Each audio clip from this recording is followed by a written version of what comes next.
Hello नमस्कार दोस्तों। इस वीडियो में हम लॉज ऑफ केमिकल कॉम्बिनेशंस की बात करेंगे। हम लगभग 118 एलिमेंट्स के बारे में जानते हैं। कितने? 118। ठीक है। और इनमें से लगभग 10-12 एलिमेंट्स हैं जो मिलकर के लगभग 30 लाख के करीब कंपाउंड्स बनाते हैं। कितने? देखिए please. Carbon, hydrogen, oxygen, nitrogen, sulphur, phosphorus, calcium, silicon, chlorine, right? So these are some elements which are very very important.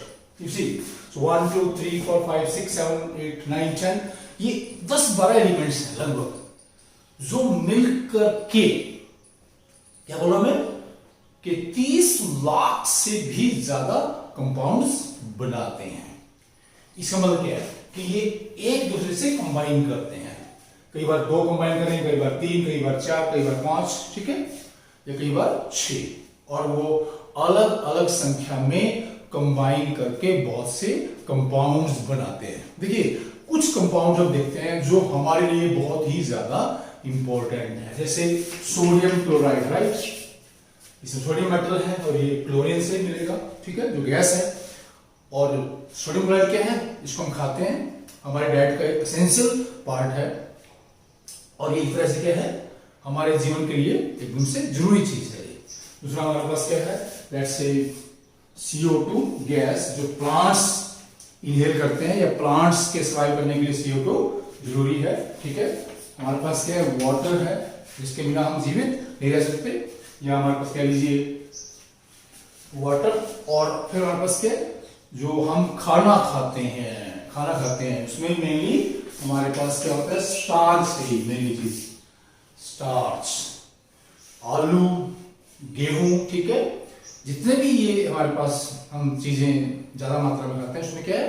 ये होता है जो हमारी डाइट का एक एसेंशियल पार्ट है। इसको हम क्या देखिए कि हम ये बोल रहे हैं कि ये जो एलिमेंट्स हैं, राइट, ये मिलकर के लाखों कंपाउंड बनाते हैं।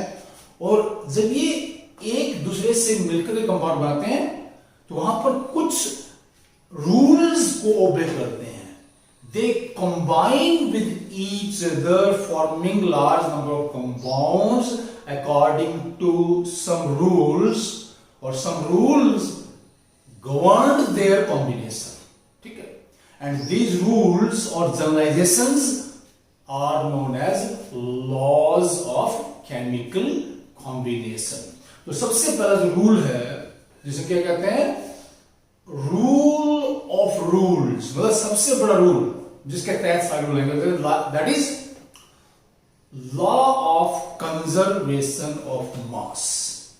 क्या मतलब है कि किसी भी केमिकल चेंज के दौरान, किसी भी रिएक्शन के दौरान जब एटम्स कंबाइन करेंगे, ठीक है, मास ना तो क्रिएट होता है, मैटर ना तो क्रिएट होता है, ना ही डिस्ट्रॉय होता है, ठीक है, कि जितना मास हम लेकर के चलेंगे रिएक्टेंट्स का, प्रोडक्ट का भी उतना ही मास बनता है। So during a chemical reaction there is no destruction or creation of matter, only the matter changes its chemical behavior। मतलब क्या है? एक मैटर दूसरे मैटर में कन्वर्ट होता है। हम इसमें एक छोटा एग्जांपल ले सकते हैं। तो पहला कौन सा हमारे पास? The first law of chemical combination is law of conservation of mass. कि हमारे पास ये, जैसे हम कहते हैं यहाँ पर, देखिए आदमी सबसे ज्यादा कब से? जब से आदमी ने अपना दिमाग यूज करना शुरू किया है, या कह लीजिए जब से वो सिविलाइज्ड हुआ, जो मर्जी कह लीजिए ना। सबसे पहले क्या है? वो जंगली था, बिल्कुल जंगलों में रहता था, और क्या कच्चा मांस ही खाता था, ठीक है। लेकिन जब उसने क्या किया? फायर, आग के बारे में जाना, तो वो क्या है? सबसे ज्यादा कंबस्शन रिएक्शंस के बारे में जानता है, या कंबस्शन रिएक्शंस को यूज करता है। हम आज भी ऐसे करते हैं, आज भी हम ज्यादा से ज्यादा कंबस्शन रिएक्शंस को यूज करते हैं। जैसे हम क्या है, घर में एलपीजी लाते हैं, ठीक है, जो हमारे वाहन है उसमें हम क्या है? गैसोलीन जलाते हैं, पेट्रोल या डीजल, वो सारी क्या है? कंबस्शन रिएक्शंस हैं। तो लेवोजियर ने भी क्या बहुत सी कंबस्शन रिएक्शन स्टडी की और उनके आधार पर क्या है पहला लॉ ऑफ केमिकल कॉम्बिनेशन दिया, क्या law of conservation of mass. कि मान लीजिए कार्बन को जलाते हैं, कार्बन यहां पर है, ये सॉलिड होता है, ये ऑक्सीजन गैस से जलेगा, ठीक है। तो मान लीजिए 1.2 ग्राम यहां पर हमने लिया कार्बन, 1.2 ग्राम ऑक्सीजन हमारे पास है, ये गैस है और जितना इसके CO2 गैस बनेगी और यहां से हमें बहुत सी हीट एनर्जी मिलती है जिसको हम यूज करते हैं अलग अलग पर्पस के लिए। Heat energy produced is used for various purposes, बहुत से उद्देश्य हैं उसके, हम जानते हैं बात ये क्या 3.2 ग्राम है, राइट। यहां पर फिर क्या है देखिए 44 ग्राम यहां पर CO2 बन जाती है। तो हमने क्या किया कि 1.2 ग्राम कार्बन लेके उसको पूरा बर्न किया, ऑक्सीडाइज किया, ठीक है, कुछ भी करने के लिए, जैसे मतलब कि हम एलपीजी जला रहे हैं, पेट्रोल जला रहे हैं, डीजल जला रहे हैं, ठीक है। तो उसमें क्या है 4.4, देखिए यहाँ पे जो मास है, देखिए ये दोनों का मास क्या है 4.4 ग्राम है और इस रिएक्शन के बाद जो प्रोडक्ट बना है CO2 उसका मास भी 4.4 ग्राम है। तो ये लाया कहता है कि किसी भी रिएक्शन के दौरान जो रिएक्टेंट्स का मास है या जो प्रोडक्ट का मास बनेगा वो रिएक्टेंट के मास के बराबर होगा, ठीक है। ये पहला हमारे पास क्या है लॉ ऑफ कंजर्वेशन ऑफ मास है। जो दूसरा हमारे पास यहाँ पे लॉ है that is law of constant composition और लॉ ऑफ डेफिनेट प्रोपोर्शंस। पहला इससे दो पार्ट है सेकंड लॉ के, ठीक है। ये प्राउस्ट ने दिया था, लेबोजियर का भी इसमें हमारे पास क्या कंट्रीब्यूशन है, इसलिए क्या बोलते हैं लेबोजियर को बोलते हैं फादर ऑफ केमिस्ट्री। लेबोजियर जिसने हमारे पास क्या है लॉ ऑफ कंजर्वेशन ऑफ मास दिया है और लॉ ऑफ कंजर्वेशन ऑफ मास क्या है सभी लॉ के ऊपर काम करता है, वो सारे बाकी लॉ क्या है उसी के तहत काम करते हैं, उसी से ड्राइव्ड होते हैं एक तरह से। प्राउस्ट ने क्या दूसरा हमारे दो पार्ट है, देखिए हमारे पास क्या है अभी हम कह रहे हैं वाटर है ना, ठीक है, या CO2 है, ये दो कंपाउंड है। तो दूसरा जो हमारे पास बात कहता है कि किसी भी कंपाउंड में हमेशा वही एलिमेंट्स प्रेजेंट होते हैं, जैसे क्या वाटर हमेशा क्या है हाइड्रोजन ऑक्सीजन से बनेगा, कार्बन डाइऑक्साइड क्या है हमेशा कार्बन ऑक्सीजन से बनेगी, राइट। सोडियम क्लोराइड नमक क्या है हमेशा सोडियम क्लोरीन से बनेगा। क्या बोल रहा है ये कि किसी भी कंपाउंड में हमेशा वही एलिमेंट्स प्रेजेंट होते हैं, क्या बोलते हैं इसका हम लॉ ऑफ कांस्टेंट कंपोजिशन का मतलब क्या है किसी भी कंपाउंड की जो कंपोजिशन है वो कांस्टेंट है, कभी बदलती नहीं है। वाटर को हम क्या है जिस मर्जी मेथड से बना लें, जहां से मर्जी ले आए, इसकी जो मर्जी अमाउंट हो, वाटर के एक मॉलिक्यूल में हमेशा क्या है हाइड्रोजन ऑक्सीजन से मिलकर बनता है। फिर क्या बोलता है कि इसमें हमारे पास ये जो दो एलिमेंट्स हैं यहां पर इनके बीच में एक फिक्स रेशो होता है।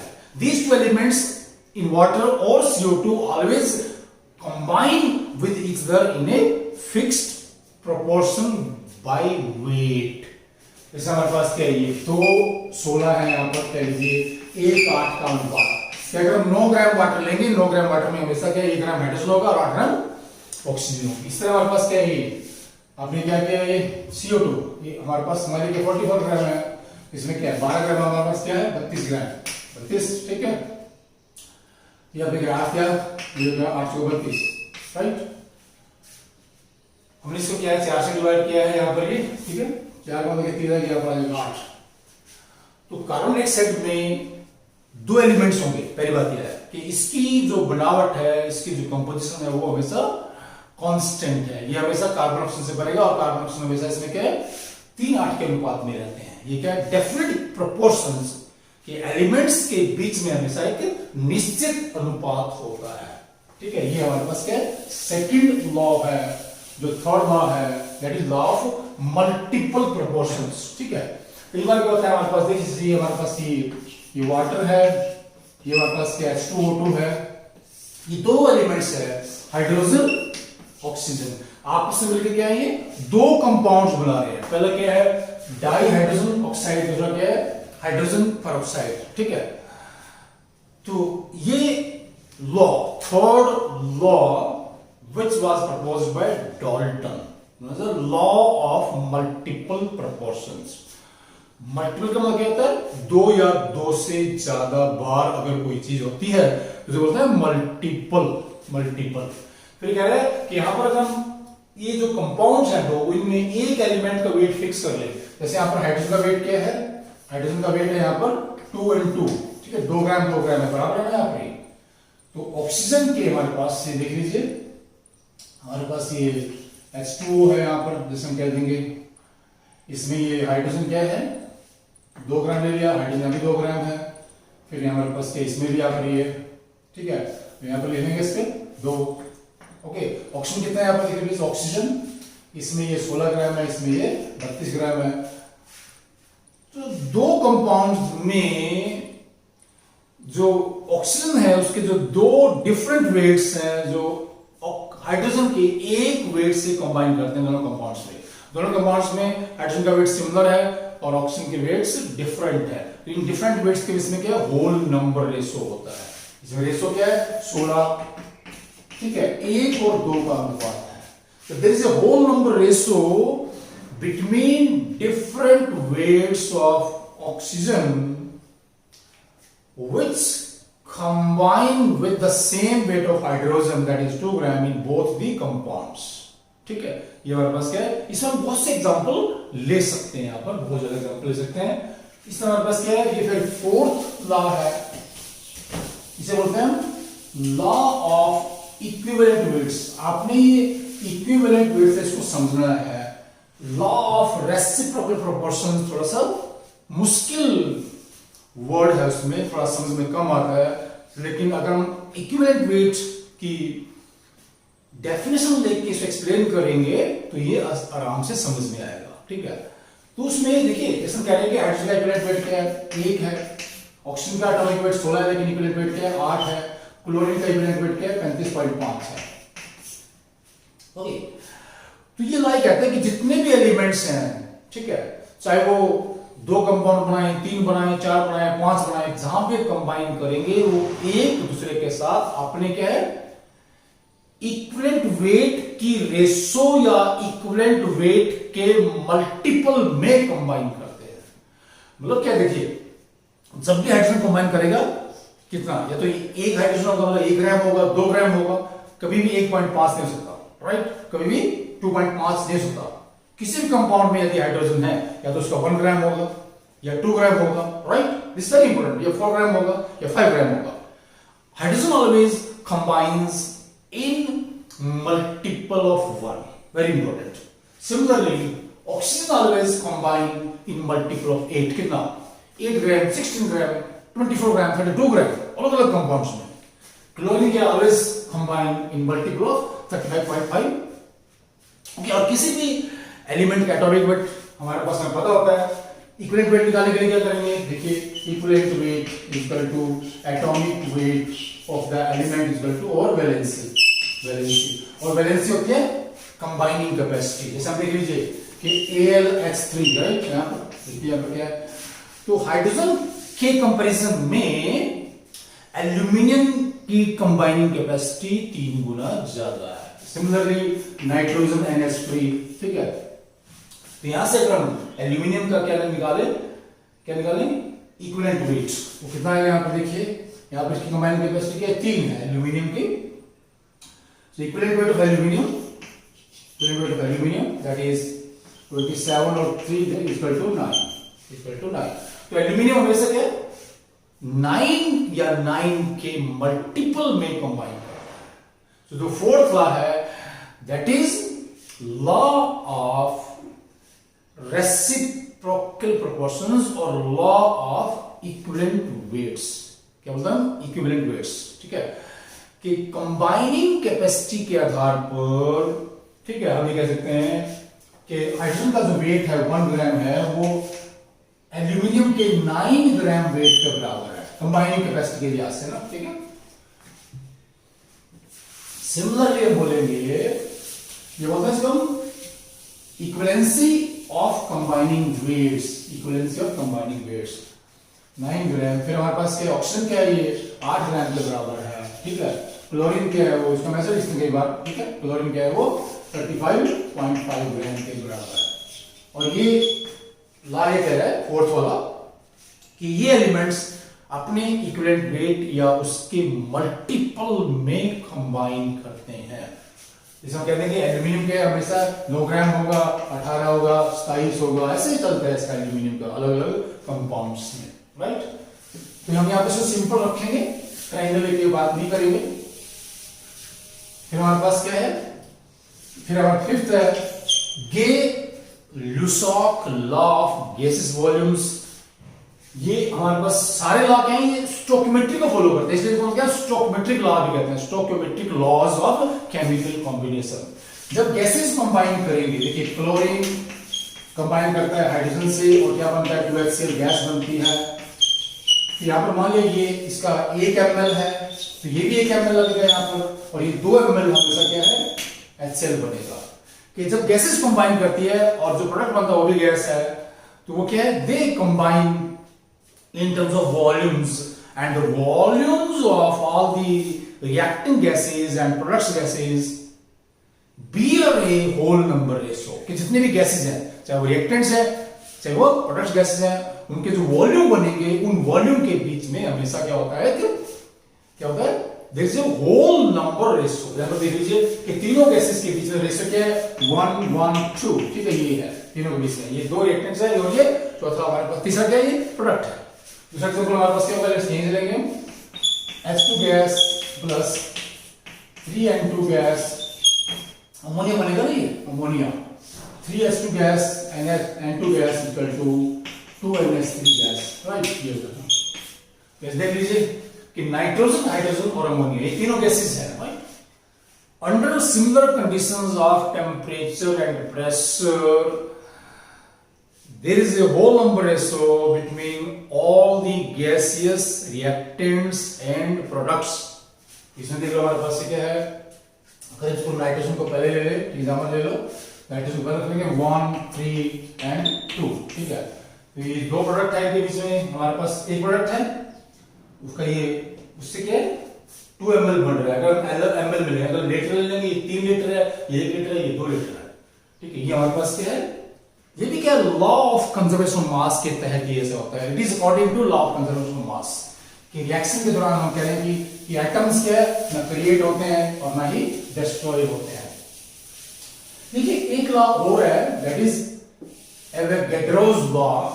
ठीक है, तो उसमें सिंपल बात वो भी क्या है, ये लॉ भी कि equal volume of all gases under similar conditions of temperature and pressure contain equal number of molecules। जैसे कह रहे हैं यहाँ पर एक फ्लास्क में हमारे पास क्या है, यहाँ पर देख लीजिए कोई भी 2 गैस है, ये O2 है, राइट, ये CO2 है, टेम्परेचर प्रेशर क्या है बराबर है, वॉल्यूम क्या है हमारे पास, हम कहते हैं 1 लीटर है या ये भी 1 लीटर है, टेम्परेचर बराबर है। ठीक है, तो इनके अंदर हम बिना किसी स्टडी के, बिना किसी एक्सपेरिमेंट के कह सकते हैं कि मॉलिक्यूल्स की संख्या भी बराबर है। ठीक है, this very important please. Under similar conditions of temperature and pressure, if you have equal volumes of 2 or more gases without any counting or without any experiment, we can predict that they contain equal number of molecules also। तो यहां पर जब gases combine करते हैं, ये law भी ओबे होता है। whenever there is a reaction between different gases and we get gaseous products, Avogadro's law is also obeyed। और जो एवोगैड्रोस लॉ है, पहले इसको बोलते हैं ना हाइपोथेसिस। इसका फायदा क्या है कि जैसे डाल्टन ने राइट एटम्स की बात की, एवोगैड्रोस ने मॉलिक्यूल्स की बात की कि मॉलिक्यूल्स को एस्टेब्लिश किया, और डाल्टन की एटॉमिक थ्योरी जिसने हमें एटम्स के बारे में बताया, केमिस्ट्री में या साइंस में एक बहुत बड़ी चीज है। It is a very very big achievement for science. Similarly कि एवोगैड्रोस ने मॉलिक्यूल्स की बात की अपने लॉ के आधार पर, वो भी एक बहुत बड़ी बात है। Okay please, thanks.